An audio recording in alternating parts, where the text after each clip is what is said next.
ಏನು ಅಂಬಿಕಾ, ರೆಕ್ಕೆ ಬೆರೆತು ಹಕ್ಕಿಯಂತೆ ಹಾರಾಡುತ್ತಾ ಹೊರಟಿರಲ್ಲ. ಅವಸರ ಪಟ್ಟು ಎಲ್ಲಿಗೆ ನಿನ್ನ ಪಯಣ? ಅರಗಳಿಯ ಅಂತರಂಗದಲ್ಲಿ ಬಯಸಿದ ಹಕ್ಕಿ ತಕ್ಕ ಸಮಯಕ್ಕೆ ಬಾರದನ್ನು ಕಂಡು ದಿಕ್ಕು ತಪ್ಪಿ ಹೊರಟಿರುವಿಯಾ? ಇಲ್ಲ, ಅಮೃತದ ಸವಿಜೇನನ್ನು ಸವಿಯಲು ಸರಿಯಾದ ಸಮಯಕ್ಕೆ ಬರದ ಹಕ್ಕಿಯ ದಾರಿ ಕಾದು ಕಾದು ಕಂಗಾಲಾಗಿ ನಿಂತಿರುವೆಯಾ? ಅದಕ್ಕಾಗಿ ನೀನು ಯೋಚನೆ ಮಾಡುವುದೇ ಬೇಡ ಅಂಬಕ. ನೀನು ಬಯಸಿ ಬೇಡುವ ಮುನ್ನವೇ ಕಲ್ಪವೃಕ್ಷವಾಗಿರುವ ಈ ಹಕ್ಕಿಯನ್ನು ಕಂಡು ಧಿಕ್ಕರಿಸಬೇಡ. ನಿನ್ನ ಪ್ರೀತಿಯ ಪರಿಮಳವನ್ನು ಹೀರಲು ಬಂದ ಈ ದುಂಬಿಯನ್ನು ಕಂಡು ನಿನ್ನ ಹೃದಯದಲ್ಲಿ ಏನಾದರೂ ಭಯ ಹುಟ್ಟಿತೆ? ಭಯ ಪಡೋದಿಕ್ಕೆ ನಾನೇನು ದಿಕ್ಕಿಲ್ಲದ ಹಕ್ಕಿ ಅಲ್ಲ ಕಣೋ. ಹೆತ್ತವರ ಪ್ರೀತಿಯಲ್ಲಿ ಬೆಳೆದು ಅನ್ನ ತಿಂದು ಬದುಕಿದ ಲವಲವಿಕೆಯ ಹಕ್ಕಿ.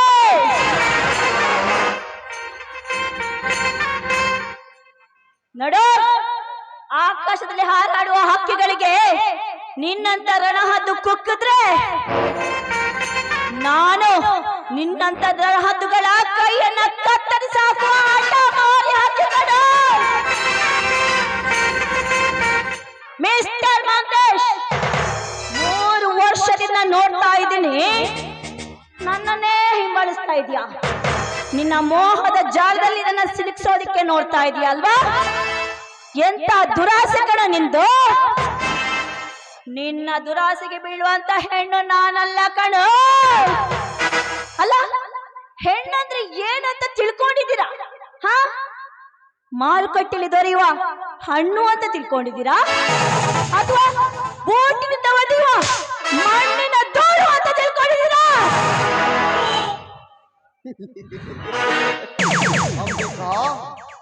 ನಿನ್ನಂತ ಯೌವನದ ಹೆಣ್ಣು ಅಂದ್ರೆ ನನ್ನ ಪವಿತ್ರ ಪಾತ್ರೆಯಲ್ಲಿ ಬೆಣ್ಣೆ ಎಂದು ತಿಳಿದುಕೊಂಡಿದ್ದೇನೆ. ಈ ಬೆಣ್ಣೆಯಂತ ಹಣ್ಣನ್ನು 3 ವರ್ಷಗಳ ಹಿಂದೆ ನನ್ನ ಪವಿತ್ರ ಪಾತ್ರೆಯಲ್ಲಿ ಹಾಲಾಗಿ ಕಂಡಿತ್ತು. ಈ ಹಾಲನ್ನು ಕುಡಿಯಬೇಕೆಂಬ ಹಂಬಲ ನನ್ನ ಮನದಲ್ಲಿ ತುಂಬಿತ್ತು, ನಿಜ. ಆದ್ರೂ ನಿನ್ನ ಪ್ರಿಯಕರ ನಿನ್ನ ಹೃದಯದಲ್ಲಿ ಪ್ರೀತಿ ಎಂಬ ಬೀಜವನ್ನು ಬಿತ್ತಿ ಮೊಸರಿಗೆ ಹೆಪ್ಪು ಬಿಟ್ಟ. ಹಾಲಿನಿಂದ ಮೊಸರಾದ ಮೇಲೆ ನೀನು ಮತ್ತೆ ನನ್ನ ಮನದಲ್ಲಿ ಹುಟ್ಟಿಕೊಂಡಿತು ನಿನ್ನ ಹಂಬಲ. ದಿನಗಳು ಕಳೆದಂತೆ ನಿನ್ನ ಮನಸ್ಸು ಮದುವೆಗೆ ಮುಂದಾಯಿತು. ಈಗ ಮೊಸರಿನಿಂದ ಬೆಣ್ಣೆಯಾಗಿ ನನ್ನ ಮುಂದೆ ನಿಂತಿರುವಿಯ.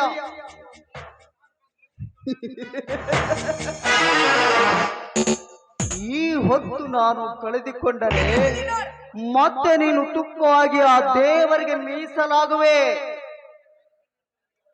ಅದಕ್ಕಾಗಿ ಈ ನಿನ್ನ ಬೆಣ್ಣೆಯಂತ ಯೌವನವನ್ನು ಯಾರ ಕಣ್ಣಿಗೆ ಕಾಣದ ಹಾಗೆ ರಸಿಕನಾಗಿ ಕದ್ದು ತಿನ್ನಲು ಬಂದಿದ್ದಾನೆ ಈ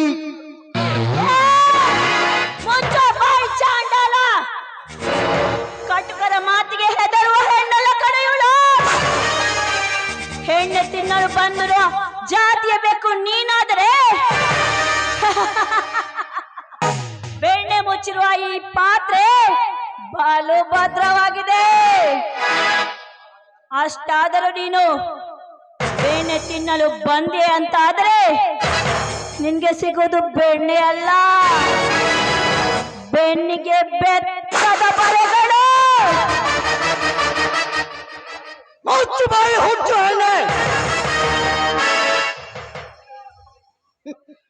ನನ್ನಿಚ್ಛೆಯೇನಾದ್ರೂ ನೀನು ತುಚ್ಛವಾಗಿ ಕಂಡಿದ್ದೇ ಆದ್ರೆ ನಿನ್ನ ಯೌವನ ಅಂಗಳದಲ್ಲಿ ನಿನ್ನ ಅಂದ ಚಂದವನ್ನು ಮಂಗನಾಗಿ ನಾನು ಕೆಡಿಸಬೇಕಾಗುತ್ತದೆ. ಈ ಈ ಮಂಗ ನಿನ್ನ ನಂದನವನಕ್ಕೆ ಬರುವುದಕ್ಕಿಂತ ಮುಂಚೆ ನನ್ನನ್ನು ಸ್ವಾಗತ ಮಾಡಿಕೊಂಡರೆ ಸರಿ. ಇಲ್ಲದಿದ್ರೆ ನನ್ನ ಆಶೆಯನ್ನು ಈಡೇರಿಸದಿದ್ದು ಹೋದ್ರೆ ನನಗೆ ಚೆನ್ನಾಗಿ ಗೊತ್ತಿದೆ ನನ್ನ ಆಸೆ ಹೇಗೆ ತೀರಿಸಿ.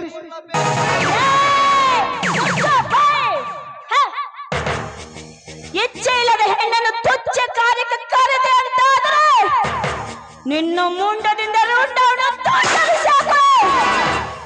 ಮನಸ್ಸಿಲ್ಲದ ಹೆಣ್ಣನ್ನು ಮುಟ್ಟಲು ಬಂದರೆ ಚಾಮುಂಡಿಯಾಗಿ ನನ್ನ ರಕ್ತವನ್ನು ಕುಡಿಯುವೆ.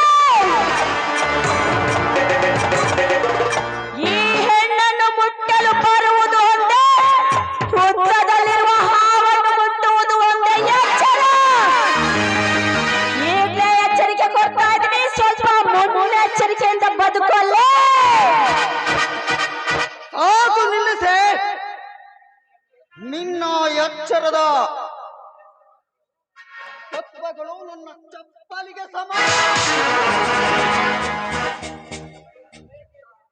ನನ್ನ ಬಯಕಲ್ಲಿ ಎಂತ ಹಠಮಾರಿ ಹೆಣ್ಣಾದ್ರೂ ಒಂದು ಸಲ ಕಣ್ಣಿಟ್ಟ ಮೇಲೆ ಮುಟ್ಟದೆ ಎಂದು ಬಿಟ್ಟುವನಲ್ಲ.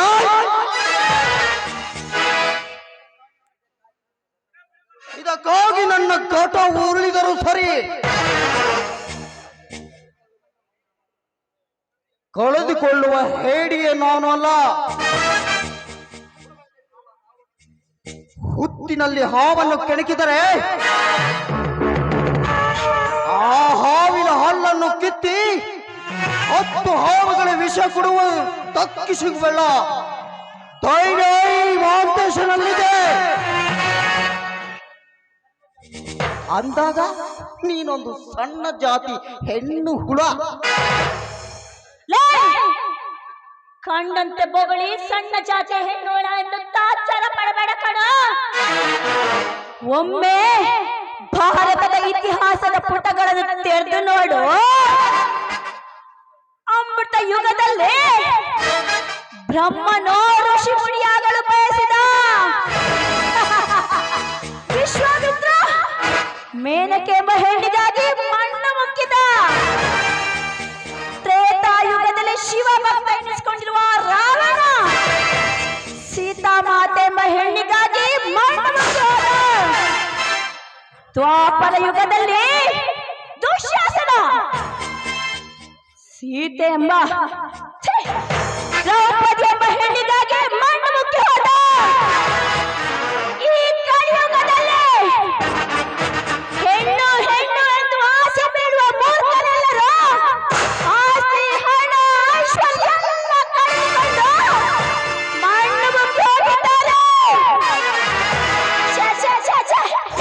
ನಿನ್ನಂತ ನರಕುಂಡಿಗೆ ಇದೆಲ್ಲಿಂದ ಅರ್ಥ ಆಗುವುದು?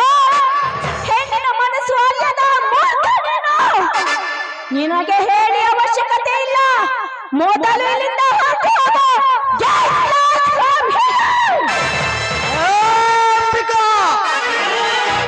ಹೊರಟು ಹೋಗಲು ಬಂದಿದ್ದರೆ ಇಂಥ ಹರಿಯದ ಹೆಣ್ಣನ್ನು ಹಾದಿ ಮೇಲೆ ನಿಲ್ಲಿಸಿ ಮಾತನಾಡುತ್ತಿರಲಿಲ್ಲ ನಾನು. ಹೊಚ್ಚು ಹೆಣ್ಣೆ, ಹೆಣ್ಣಿನ ಇತಿಹಾಸ ಹೇಳುವ ನಿನ್ನ ದುರಂತ ಪುಸ್ತಕದಲ್ಲಿ ಈ ಪುರುಷನ ಪೌರುಷವನ್ನು ಮರೆತು ನೀನು ಪುಟಗಳು ತೆರೆದಿದ್ದೀಯಾ? ಕಣ್ಣಿಟ್ಟ ಹೆಣ್ಣಿಗಾಗಿ ಪುರುಷ ತನ್ನ ಪ್ರಾಣ ಕಳೆದುಕೊಳ್ಳೋದು ಅಷ್ಟೇ ಅಲ್ಲ, ಮನೆ ಮಠ ಆಸ್ತಿ ಅಂತಸ್ತು ಐಶ್ವರ್ಯ ಸರ್ವನಾಶ ಆದ್ರೂ ಚಿಂತೆ ಇಲ್ಲ. ಬಯಸಿದ ಹೆಣ್ಣನ್ನು ಕಟ್ಟಿಕೊಳ್ಳದಿದ್ದರೂ ಸರಿ, ಇಟ್ಟು ಆಳಬೇಕೆಂಬ ಕೆಟ್ಟ ಗುಣದವನು ನಾನು. ನೋಡು ಅಂಬಿಕಾ, ನೀನು ಹಠ ಮಾಡಿದಷ್ಟು ಗಂಡಿನಲ್ಲಿ ಚಟ ಹೆಚ್ಚಾಗುತ್ತದೆ. ಶಾಂತಿಯಿಂದ ನನ್ನನ್ನು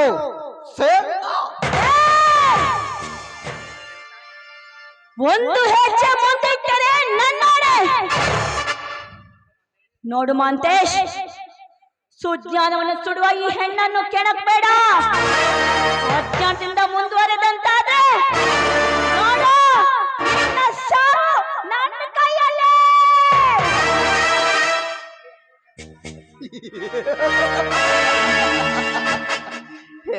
ಅಂಬಿಕಾ ಅಂತೆ ನನ್ನ ಅಂತೆ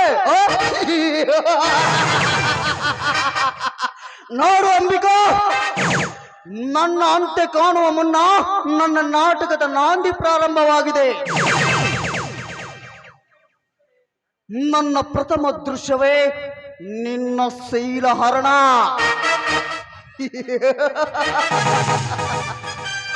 ನನ್ನ ನಾಟಕದಲ್ಲಿ ನೀನು ನಾಯಕಿ ಆದರೂ ಸರಿ, ನಾಯಕಿ ಆದರೂ ಸರಿ, ಒಟ್ಟಿನಲ್ಲಿ ನೀನು ನನ್ನವಳಾಗಲೇಬೇಕು.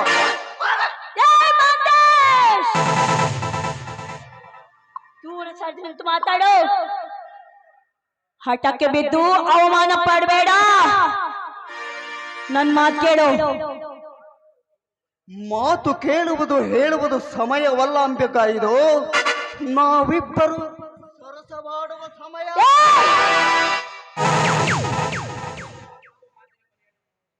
ಅಂತೂ ಒಳ್ಳೆಯ ಮಾತಿಗೆ ಮರ್ಯಾದೆ ಕೊಡುವವನು ನೀನಲ್ಲ. ಕತ್ತೆಗೆ ಲದ್ದಿಯಿಂದಲೇ ಬುದ್ಧಿ ಬರ್ಬೇಕು.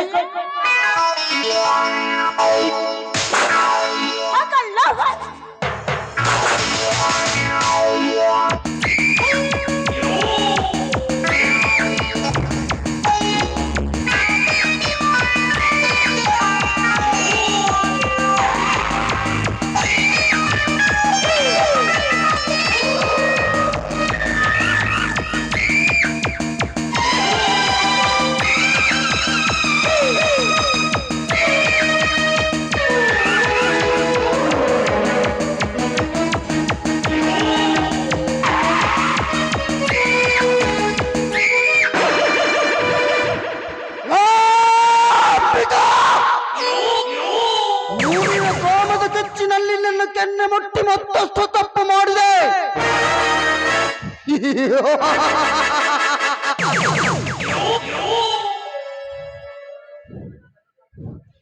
ಈಗ ಹೆಡೆ ತುಳಿದ ಘಟ ಸರ್ಪ ನಾನು.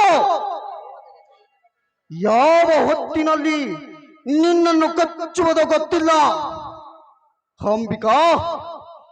10 ಕೊಲೆಗಳನ್ನು ಮಾಡಿ ದಕ್ಕಿಸಿಕೊಳ್ಳುವ ಧೈರ್ಯ ಈ ಮಾಂತೇಶನ ಮನಿತನಕ್ಕೆ ಉಂಟು. ನಾನು ಮನಸ್ಸು ಮಾಡಿದರೆ ನಿನ್ನನ್ನು ನಿತ್ತನಲ್ಲದೆ ಗುಂಡಿಟ್ಟು ಕೊಲ್ಲಬಹುದಾಗಿತ್ತು. ಆದರೆ ಒಂದೇ ಒಂದು ಮಾತಿಗಾಗಿ ನೀನು ದಕ್ಕಿ ಹೋದೆ. ನಿನ್ನಲ್ಲಿ ಸರಸವಾಡಬೇಕೆಂಬ ಹಂಬಲ ನನ್ನಲ್ಲಿ ದಿನನಿತ್ಯವೂ ಹೆಚ್ಚಾಗ್ತದೆ. ಒಂದೇ ಒಂದು ಕಾರಣಕ್ಕಾಗಿ ಇವತ್ತು ನೀನು ನಾವು ದಕ್ಕಿಕೊಂಡು ಹೋದೆ. ಇದೇ ರೀತಿ ನೀನು ಮುಂದುವರೆದಿದ್ದೆ ಆದ್ರೆ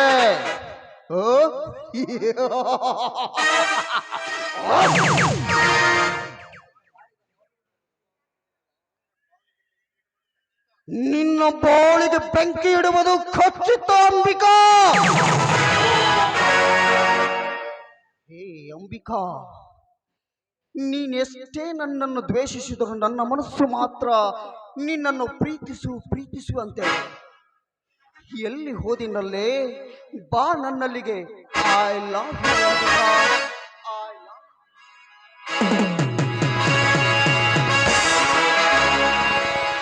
ಕವಿ ಕಾಳಿದಾಸ